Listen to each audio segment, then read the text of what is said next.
All right, good afternoon, everyone. My name is Jeff Cooper, Health Commissioner at Public Health Dayton and Montgomery County. Thank you for being here today to where we can provide you an update on our COVID-19 response actions as a community and keep you informed. We have several speakers today as well who will be presenting information. We have Mayor Nan Whaley from the City of Dayton, Jane Kiefer, Executive Director of the Artemis Center, and Sarah Hackenbrack, President and CEO of the Greater Dayton Area Hospital Association. We have a little different setup today to try to better comply with the social distancing requirements in the stay-at-home order. And so for those who have memorized their presentation today, you're in luck. For those of us who have not, the podium's a little smaller and we'll have to refer to our notes periodically. All right. So obviously everyone understands the gravity of this situation. 700 and I believe approximately 66,000 cases throughout the globe in 177 countries, almost 37,000 deaths globally. In the United States, we are over 153,000 cases now and approximately 2,800 deaths. Those numbers continue to increase. For Ohio, approximately 27,000 or so tests have been completed through the Ohio Department of Health. We are at 1,933 confirmed cases in the state of Ohio. 70 of our 88 counties now have at least one confirmed case, and unfortunately there are 39 deaths statewide. In approximately 19 counties they're recording a death. So we continue to see hospitalizations. Those numbers are very concerning for those cases that are very severe and or critical. We have some individuals obviously that continue to need intensive care through that unit, and then obviously our main concern as well is that healthcare workers are also being exposed to this virus, and they're essentially our last means here to stop the spread of this virus. They have to be healthy, they have to be present, because we're anticipating a surge in the next several weeks. We have to keep our healthcare workers healthy and safe. Montgomery County, we are at 35 confirmed cases. 20 females and 15 males. 5 individuals are hospitalized, and we have a report on the Ohio Department of Health website regarding our first death within Montgomery County. But we do not have more information other than the reporting of that death. So we do not have any demographic information for that fatality. So for public health, our contact tracing continues. Obviously, our high priorities are nursing homes and long-term care facilities to quickly respond to cases in those facilities, because many of those residents are at serious risk for complications and or death. And then obviously as we get clusters within businesses, those are priorities that we're setting right now to do contact tracing. As the numbers continue to increase, I think everyone understands it's going to be virtually impossible for us to identify all individuals who have had close contact with a confirmed case. So those numbers just continue to increase. Keep in mind also that the confirmed number that we're reporting for Montgomery County 35 is clearly an underrepresentation of what's actually occurring in the community, and we've had that conversation at each press conference. If you just look at the estimate of 1 to 3% of the population right now, that's anywhere between 5,000 to 15,000 Montgomery County residents that have been exposed to this virus and are infected. And that number, that percent's just going to continue to increase as well. So as you look at all of the sites, whether it's national, state, or local, all of those epi curves are saying the same thing. Cases are rapidly increasing, the virus is rapidly spreading, and we have to continue to do our part. So obviously the peak in cases is projected over the next several weeks.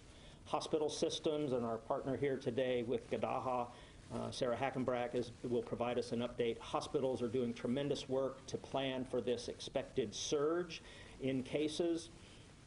And then the rest of us need to focus on complying with the Ohio Department of Health Director's order to stay at home. So regarding that stay-at-home order, we continue to work with the governor's office as well as the Ohio Department of Health to get further guidance and clarification regarding what is an essential operation in business and what is not. And we have 2 changes to report to you today.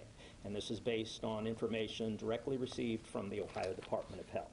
we've placed this information on our website as well. So first, two recent updates. Golf courses may continue to operate as an outdoor recreation activity, and there are specific criteria that these golf courses and golf clubs have to meet. We have communicated to all of those within Montgomery County and have set criteria for what they need to have in place to continue to operate. The second area is lawn care businesses. Through a state determination, lawn care businesses may operate. However, there are criteria. Mowing of commercial and residential properties is permitted. Landscaping of commercial properties is permitted. But landscaping of residential properties, including any type of beautification work, is not permitted. And we've communicated that information based on guidance from the Ohio Department of Health to the lawn care industry. The rest of us, we need to comply with the social distancing requirements, clearly. And regarding essential businesses, we have received hundreds of calls, many of those from employees who are concerned about their health and safety in the workplace. Actually, we've received calls regarding approximately 250 work sites or individual employers. I think everyone understands how difficult it is then to assure compliance with this order. That's a large number of entities that we need to assure that they are complying. So, as public health, our responsibility is to ensure that businesses are complying with this order. So we have taken certain actions. We have actually ordered those businesses whose employees have contacted us to submit to us by close of business day this Wednesday, April 1st, the following information. And you can follow this on our website. The actual order is placed on the public health website. So we need justification that you meet the definition of an essential business and operation. We then need to identify and document the measures that you are taking to comply with the social distancing requirements in the order. And we need documentation that you have communicated that justification and those social distancing requirements to all of your employees. And then we also need documentation that you are complying with the checklist, item 18 in the order, that talks about how you're monitoring employees, they're working from home to the extent possible, you've modified your sick leave policies, you're conducting enhanced cleaning of environmental services, etc. All of that needs to be submitted to us by close of business on this Wednesday, April 1st. So, the next question is then, what do we do with that information? Well, Public Health is in the process of then verifying the information that will be submitted. So our employees will be visiting these locations. We'll divide the county into quadrants, and we'll be in every section of the county responding to all of these employee concerns. Public Health employees will have their identification badge on them. They will have their emergency response vest to designate that they are a public health employee. These are the same vests that our employees wore as we canvassed neighborhoods during the tornado disaster that happened in Montgomery County. And if needed, law enforcement will be accompanying our employees as they do these investigations and inspections. We're at a point where we know that we're going to continue to see a surge in cases. It is vital that we are complying with the director's order regarding stay at home and what is and what is not an essential business. And the only means that we have to readily assure that we can quickly get to all these businesses, they've been ordered to comply, they need to submit the information to us, and then we will follow up to determine compliance. And we will, hopefully we have full compliance. But if we run into difficulties, then we will be placing that information on our website as well, because ultimately it's you as the public that enforces these orders. You know whether or not social distancing is occurring immediately when you walk into a facility. And so we all have to help each of us make sure that we're social distancing during this really important time for our community. All right, so with that, I will turn it over to Mayor Nathan Whaley, who has some comments.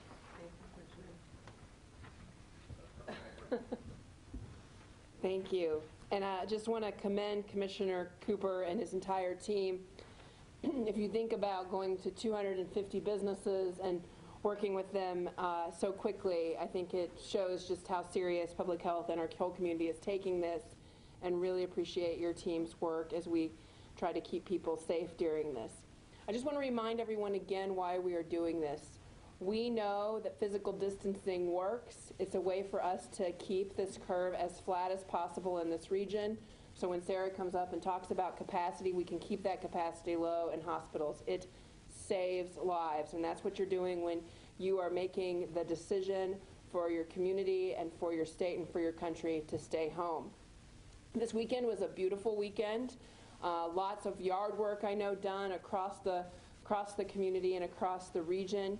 Again, as you're going to these facilities to purchase items, please do your part. Keep your physical distance from folks. There was a lot of discussion I saw around folks packing some of these home stores. Please make sure that you're doing your part. If a place is too busy when you go, I know that might make a little disruption in your time. Go at a time when you think it will be less busy, not Saturday. Try to think of different days that you can go and get the things you need from these essential services. And please do not go often. That's again what we're asking. Remember, we're asking you to go to the grocery store less often, to be more thoughtful about how you pick up your items. Try to order different pieces online, and if you have to go to a store, do it as little as possible. I want to recognize today, too, for the eviction discussion that is ongoing around keeping people in their homes. We have translated the website into multiple languages. You can still get information around the eviction orders across the county and the region at mvcovid19eviction.com. That's mvcovid19eviction.com, as well as get it in multiple languages today.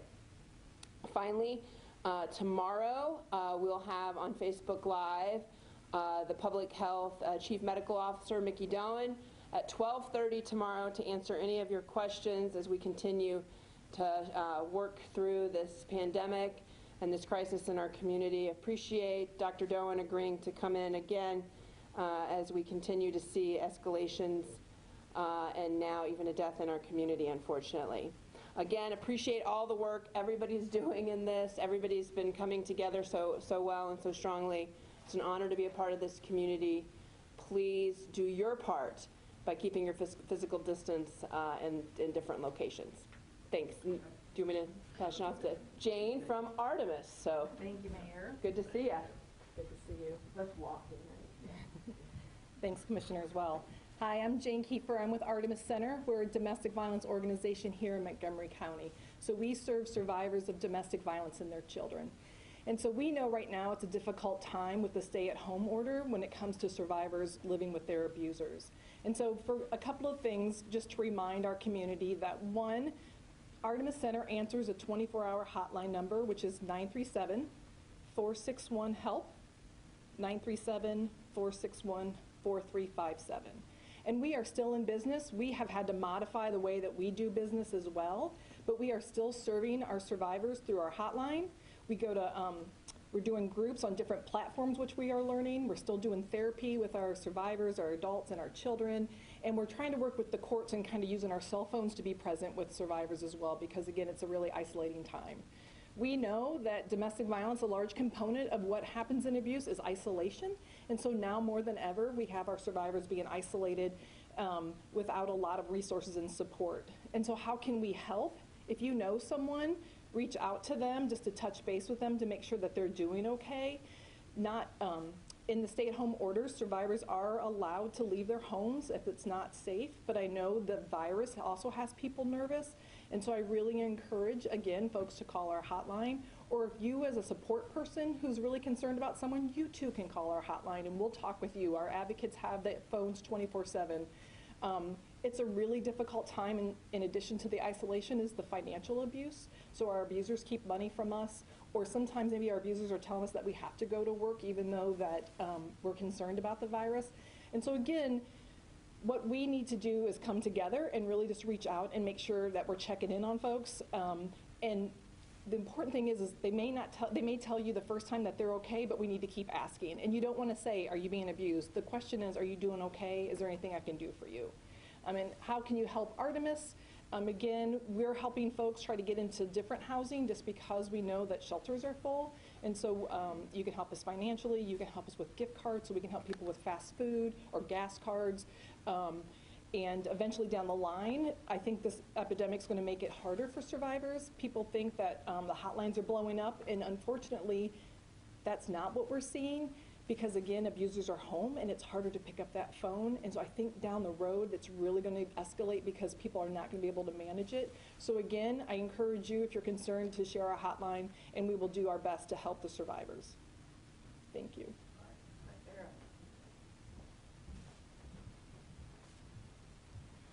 Good afternoon. Jane, thank you so much for the work that you and your team are doing right now.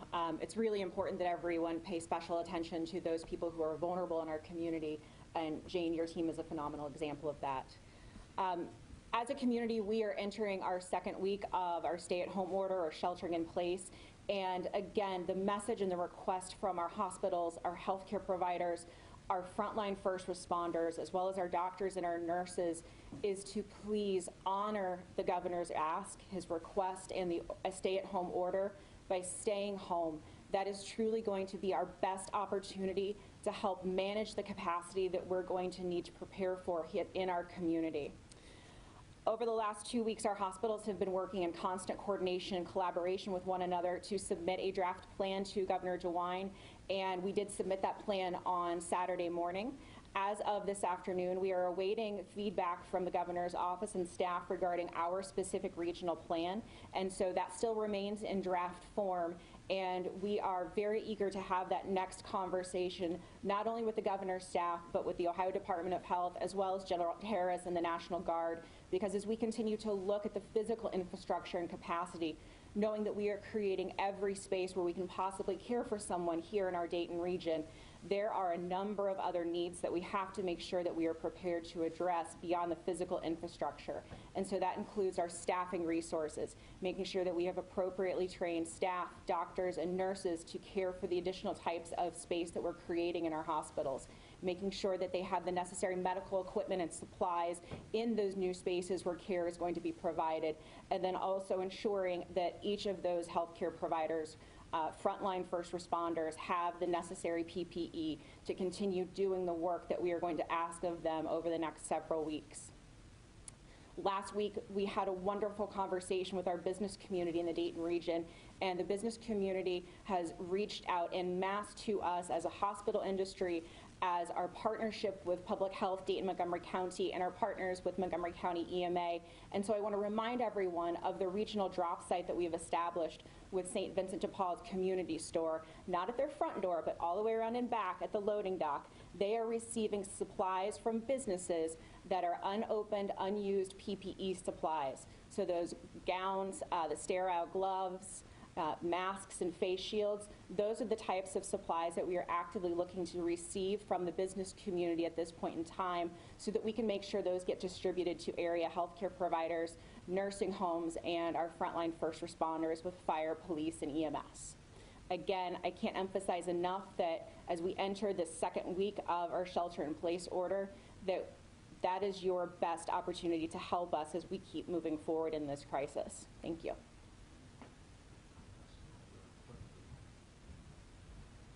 All right, I would like to thank everyone for being here today. The work that we're doing collectively as a county is phenomenal. Everyone is putting forth tremendous effort, and we're all doing our part to make sure that we can protect our citizens. And we're simply asking again, all individuals, all citizens, comply with this stay-at-home order. We are at a critical juncture here.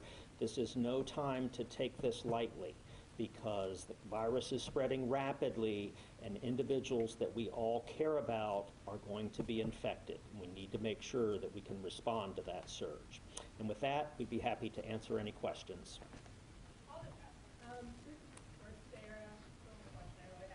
Amy Ashton was talking a lot today about not only having basic bed capacity, but nursing capacity. Here in the Miami Valley, are we seeing a shortage of nurses? And if So historically, we are at a nursing shortage across the entire country. And that is something that we have actively been working on with partners for a number of years to make sure that we are opening up those pipelines to bring new nurses into our community, but also to make sure that we're bringing nurses who are trained and experienced and very well educated out of our hospitals to serve in that educator and training role. So this is a much, much larger problem than just right now. We're seeing that the results of this nursing shortage, though, right now. So we do have nursing students who are being built into the plans for the staffing and making sure that as we deploy our employed nurses into new care locations, our clinical rotations and our nursing students may be providing care in other areas where it's safe for them to provide care for non-COVID-19 patients so that we can really depend on them, maybe just a little bit sooner than what they were planning on coming to the workforce.